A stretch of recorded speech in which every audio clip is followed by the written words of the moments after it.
L'empathie, la capacité, cette chose que nos ancêtres étaient censés avoir. À la question d'Ascon, Guilain hocha la tête. Exactement. Si les nains avaient le don de l'artisanat, alors la véritable bénédiction accordée aux elfes est la capacité de communiquer avec la nature et les animaux. C'est ce qui leur a permis de devenir des invocateurs d'esprits si puissants. Tandis que Guilain parlait sérieusement, les elfes éclatèrent de rire en se serrant le ventre. Fefté, quoi? Seigneur, allez. Tu es comme un enfant. Une capacité d'empathie, c'est quelque chose qui sort d'un livre d'histoire. Si nous avions ce genre de pouvoir, nous ne serions pas battus par vous. Il n'existe pas. Sans rien dire, Guilain a retroussé ses manches. Instantanément, les elfes se redressèrent, effaçant les sourires narquois de leur visage. Pendant ce bref instant, c'était comme s'ils lisaient toutes les intentions de Guilain, comme s'ils pouvaient sentir sa détermination. Même les serviteurs de Guilain pensaient que peut-être cette capacité d'empathie était réelle après tout. Guilain baissa lentement son poing, regardant les elfes autour de lui. Vous venez de lire mon intention, n'est-ce pas? Vous pouvez le faire, n'est-ce pas? Hac. Les elfes crièrent en réponse, et Guilain hocha la tête. Bien. Tu peux le faire, donc pas de souci. Et, amène les chevaux. Bientôt, les soldats conduisirent un nombre de chevaux égal au nombre d'elfes. Mais ces chevaux n'avaient pas l'air ordinaire. Astérisque hennissement. Astérisque quoi? Calme-toi. Quelle force. S'il vous plaît, comportez-vous bien. Les chevaux étaient agités, tirant et donnant des coups de pied alors qu'ils résistaient aux tentatives des soldats de les contrôler. Les soldats eux-mêmes avaient l'air rudes et épuisés, comme s'ils avaient lutté avec acharnement rien que pour les amener ici. C'étaient des chevaux qui avaient vécu leur vie en combattant et en survivant dans l'environnement hostile du Nord, ce qui les rendait naturellement sauvages et féroces. Les regardant, Guilain se frotta le menton d'un air pensif. Nous devons les apprivoiser rapidement. Leur caractère ne fait qu'empirer. Les amener ici n'avait pas non plus été facile. Il avait fallu des centaines de chevaliers contrôlant le mana pour attacher de force les chevaux ensemble et les transporter. Le changement soudain d'environnement n'avait fait que rendre les chevaux plus stressés et plus agressifs au fil du temps. Les elfes déglutirent nerveusement en observant ces bêtes féroces. Ils s'attendent à ce que nous les apprivoisons. Je pense que c'est nous qui finirons par être apprivoisés. Regardez ces muscles sur ce cheval. Il doit courir tous les jours. Il ne savait pas comment gérer des créatures aussi indomptées. Ayant grandi dans des maisons nobles, il n'avait jamais vu que des animaux de compagnie. Et même alors, ils n'y prêtaient pas beaucoup d'attention. Ils avaient entendu des histoires selon lesquelles leurs ancêtres possédaient de telles capacités, mais ils les considéraient comme des mythes. Voyant les expressions inquiètes sur les visages des elfes, Guilain prit la parole. Très bien, attrape un cheval et commence à l'apprivoiser. Comment faisons-nous ça? Demandez simplement sincèrement. Dites que vous voulez être amis ou demandez de l'aide. Les chevaux ressentiront vos sentiments et répondront comme vous le souhaitez. C'est la bénédiction des elfes, pas différente de leur affinité avec les esprits. Les elfes le regardèrent avec des yeux suppliants et tentèrent sans enthousiasme de résister. Devons-nous vraiment le faire? Allez-y, répondit nonchalamment Guilain, ignorant leurs plaintes. En vérité, cette méthode avait déjà fait ses preuves dans sa vie passée. Les elfes ne l'avaient tout simplement pas encore compris, mais ses alliés elfes pendant les calamités pouvaient tous le faire. Grâce à eux, ils avaient pu entraîner rapidement de la cavalerie tant qu'ils avaient des chevaux. Quelques mots avec les elfes, et les chevaux suivraient bientôt les ordres et bougeraient naturellement. Mais contrairement à Guilain, les elfes n'étaient pas encore convaincus. Avec des expressions de désespoir total, ils se sont approchés des chevaux. Et ainsi, la bataille entre les elfes et les chevaux commença. Astérisque hennissement. Astérisque A. Suite au conseil de Guilain d'approcher sincèrement, les lutins entamèrent une intense confrontation avec les chevaux. Reste tranquille. Toi, sois mon ami.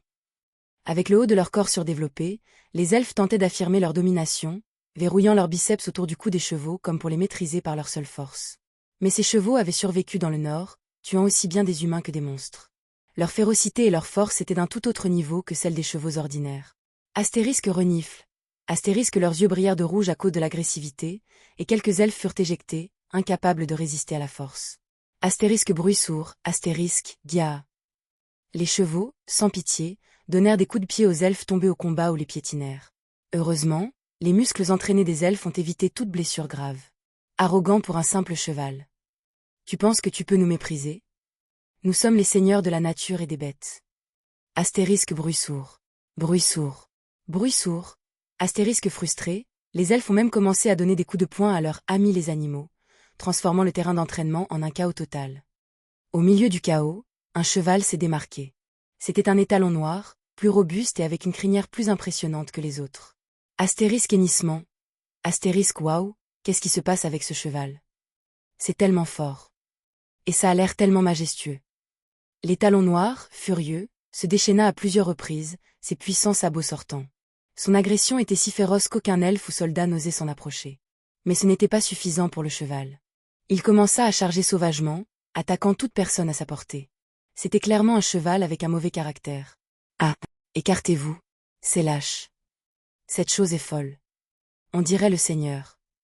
Alors que les gens juraient et se dispersaient, le cheval noir commença à chercher quelque chose sur lequel exprimer sa fureur. Astérisque bruit, bruit, bruit. Astérisque ses yeux brillaient alors qu'il fixait son regard dans la direction de Guilin, chargeant droit sur lui comme un tourbillon. Les serviteurs à proximité ont crié d'alarme. Monseigneur. Écartez-vous. Lorsque Gillian et les chevaliers ont décidé d'intervenir, Guilin a levé la main pour les arrêter et s'est avancé. Astérisque hennissement. Astérisque le cheval noir poussa un cri féroce, baissant la tête pour charger sans perdre de vitesse. Alors que le cheval se rapprochait, Guilin retira calmement son poing. Juste au moment où ils étaient sur le point d'entrer en collision, astérisque Pow. Astérisque le coup de poing de Guilin toucha le visage du cheval, lui faisant tourner la tête alors qu'il s'effondrait au sol. Regardant le cheval tremblant, l'écume à la bouche, Guilin parla doucement. Asseyez-vous. Bougez lentement, ou vous mourrez.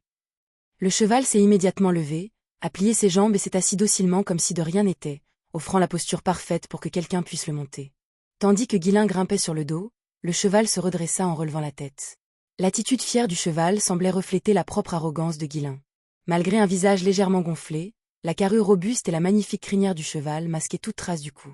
Surveillant la foule environnante avec son habituel regard hautain, Guilin s'adressa à eux. Vous voyez, lorsque vous montrez votre sincérité, l'autre partie répondra. Un lourd silence tomba sur le terrain d'entraînement. Les spectateurs, humains et elfes, regardaient Guilin avec étonnement.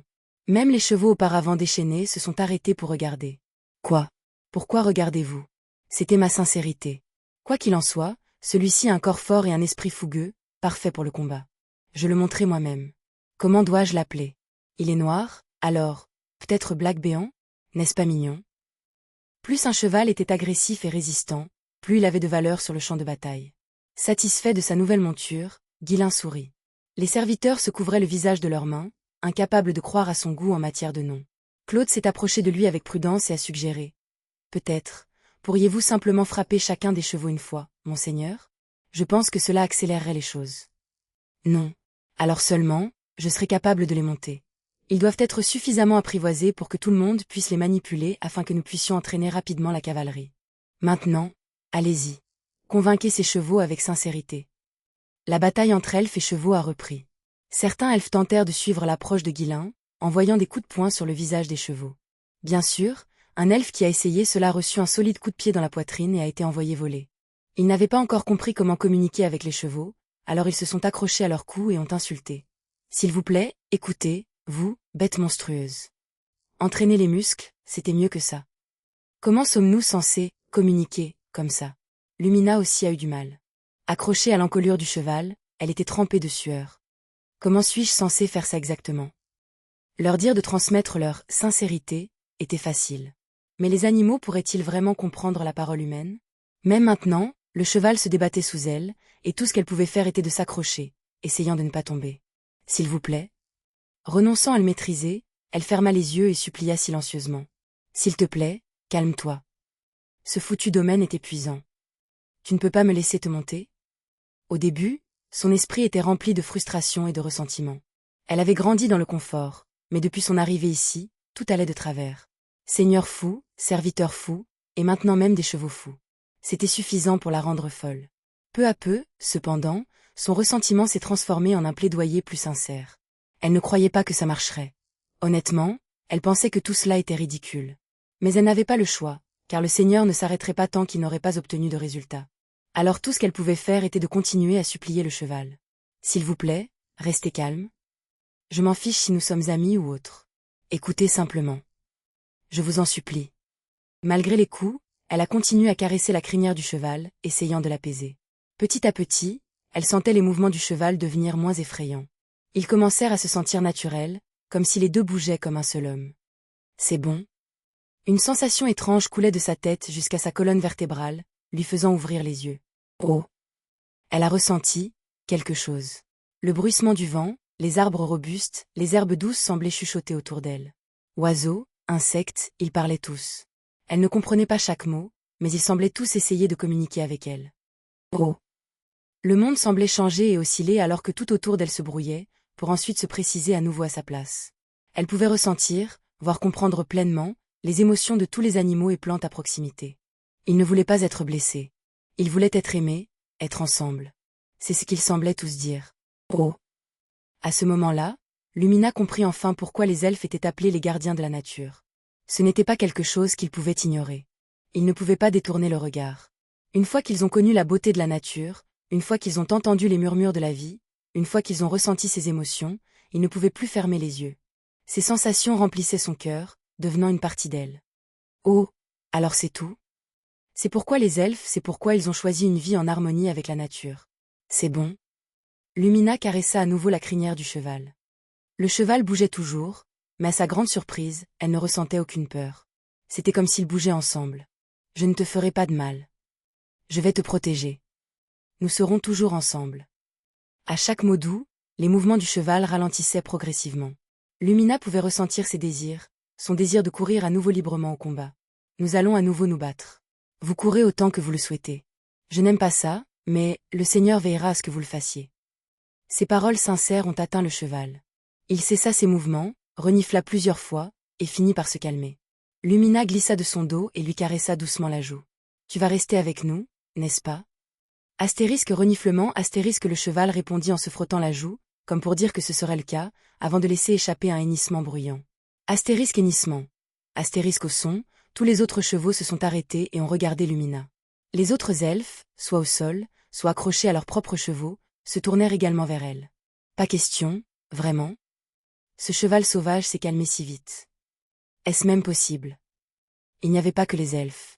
Les serviteurs qui regardaient du côté de Guilin restaient également bouche bée d'étonnement. Eux aussi pensaient que Guilin était juste en mission pour une autre de ses folles missions. Ils ne s'attendaient pas à ce que cela fonctionne réellement. Pour apprivoiser ces féroces chevaux du Nord comme des chiots. Seul Guilin regardait avec un sourire satisfait. Vous voyez, quand vous parlez sincèrement, ils vous écouteront. Malgré ces paroles, les elfes semblaient toujours sceptiques. Peut-être que Lumina avait juste eu de la chance avec un cheval plus doux. Ils ne pouvaient pas se débarrasser du doute. Là encore, cela n'avait pas de sens que tous les chevaux soient soudainement devenus calmes par hasard. Ascon jeta un coup d'œil au cheval devant lui, les yeux plissés. Le cheval lui lança un regard noir et ils se retrouvèrent dans un concours de regards. Astérisque renifle, astérisque les yeux du cheval recommencèrent à briller. Ascon lui rendit son regard, plongé dans ses pensées. Sincérité, sincérité, n'est-ce pas? Je suis censé parler avec mon cœur.